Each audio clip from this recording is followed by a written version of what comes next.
SIR নিয়ে নেতাজি ইন্ডোরে বৈঠক। মমতা বন্দ্যোপাধ্যায়ের বিএলএ 1 ও বিএলএ 2 দের সঙ্গে বৈঠক। 40টি বিধানসভার বিএলএ 1 এবং বিএলএ 2 দের সঙ্গে বৈঠক। কলকাতা ও পাশের জেলার বিএলএদের সঙ্গে বৈঠক। এসআইআর নিয়ে নেতাজি ইন্ডোরে বৈঠক মুখ্যমন্ত্রী মমতা বন্দ্যোপাধ্যায়।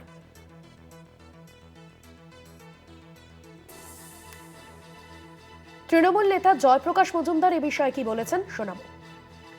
এসআইআর এর দ্বিতীয় পর্যায়ে শুরু হয়েছে এবং আমরা দেখেছি যে প্রথম পর্যায়ে অনেক তর্জন গর্জনের পরে 60 লাখের কিছু নাম তালিকাভুক্ত হয়নি। অনেকে বলছেন বাদ গেছে, তালিকাভুক্ত হয়নি, তাতে মৃত আছে, স্থানান্তরিত আছে, আবার অনেকের যে ইনুমারেশন ফর্ম ফিল আপ করা যায়নি।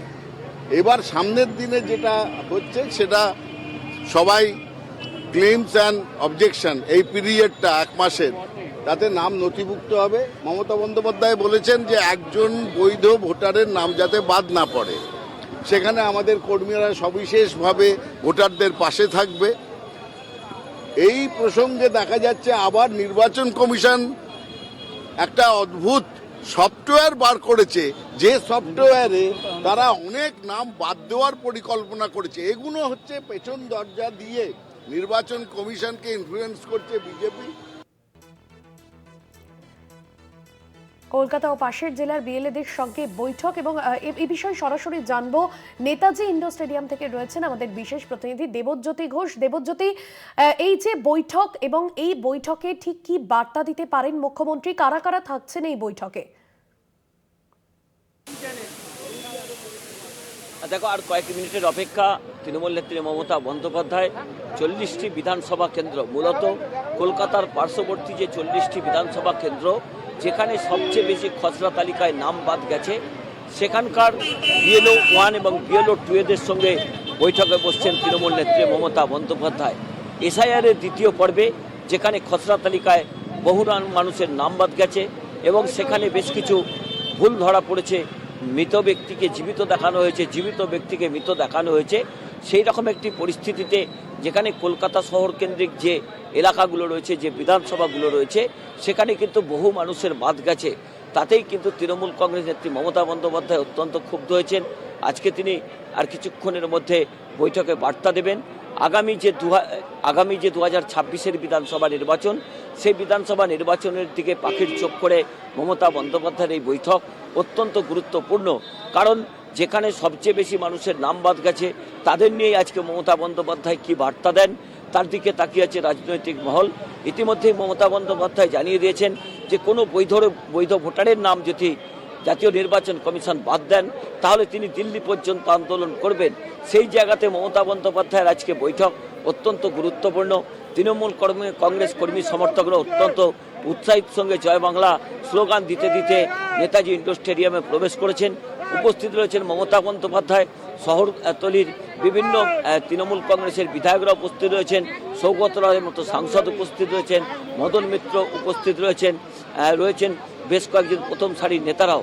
সেখানে মমতা বন্দ্যোপাধ্যায় কি বার্তা দেন, তার দিকে রাজনৈতিক মহল তাকিয়ে রয়েছে। অন্যদিকে তৃণমূল কংগ্রেস রাজনৈতিকভাবে ভারতীয় জনতা পার্টি এবং জাতীয় নির্বাচন কমিশনের ওপর দ্বৈত চাপ সৃষ্টি করার চেষ্টা করছেন। কারণ ইতিমধ্যেই শোনা যাচ্ছে যে এসআইআরের যে প্রক্রিয়া চলছে, সেখানে একটি বিশেষ অ্যাপ আনা হয়েছে, সেখানে শুধুমাত্র মাইনর এরর যেগুলো রয়েছে তাদের নামক নাকি সেই এসআইআরের নতুন যে তালিকা প্রকাশ পাবে সেখান থেকে বাদ যেতে পারে। সেই জায়গাতে তৃণমূল কংগ্রেস নেতা জয়প্রকাশ মজুমদার তীব্র কটাক্ষ করেছেন ভারতীয় জনতা পার্টি এবং জাতীয় নির্বাচন কমিশনকে। এই রকম একটি পরিস্থিতিতে যেখানে ফেব্রুয়ারির সেকেন্ড উইকে হয়তো নির্বাচন ঘোষণা হতে পারে, তার আগে মমতা বন্দ্যোপাধ্যায় তার রাজনৈতিক সংগঠনকে ঝালিয়ে নিতে চাইছেন। বিএলও 2 এবং বিএলও 1-দের মাধ্যমে রাজ্য জুড়ে তৃণমূল কংগ্রেস নেত্রী মমতা বন্দ্যোপাধ্যায় বার্তা দিতে চাইছেন। অভিষেক বন্দ্যোপাধ্যায় এসআইআর প্রক্রিয়া শুরুর পর দুবার তিনি কিন্তু সোশ্যাল মিডিয়ার মাধ্যমে তৃণমূল কংগ্রেসের প্রায় 80,000 যারা বিএলও 2 রয়েছেন তাদের সঙ্গে বৈঠক করেছেন। সেই জায়গাতে আজকে মমতা বন্দ্যোপাধ্যায়ের বৈঠক অত্যন্ত গুরুত্বপূর্ণ। কারণ তৃণমূল নেত্রী মমতা বন্দ্যোপাধ্যায় 26-এর বিধানসভা নির্বাচন ঘোষণা হতে আরও কয়েক মাস বাকি, তার আগে জেলা সফর শুরু করে দিয়েছেন। অভিষেক বন্দ্যোপাধ্যায় আগামী মাস থেকেও আবার জেলা সফরে তিনি বেরোতে চাইছেন। সেই জায়গাতে অত্যন্ত গুরুত্বপূর্ণ তৃণমূল কংগ্রেস লোকসভা এবং রাজ্যসভাতেও যেমন তাদের রাজনৈতিক আন্দোলনে ঝাঁঝ বাড়াচ্ছে। এমনি BLO 1, BLO 2 এদের মাধ্যমে প্রতিটি ভোটারের বাড়িতে তারা যাওয়ার চেষ্টা করছেন, প্রতি ভোটারের মন জয় করার চেষ্টা করছেন। অত্যন্ত গুরুত্বপূর্ণ যে ভারতীয় জনতা পার্টি যে জায়গাগুলোতে রাজনৈতিকভাবে শক্ত জমির উপর রয়েছে সেখানেই সবচেয়ে বেশি SIR এর ফলে ক্ষতি হয়েছে। মতো অধ্যুষিত এলাকায় বহু মানুষের নাম বাদ গেছে, প্রায় 14% মানুষের ভোটার লিস্ট থেকে নাম উধাও হয়ে গেছে।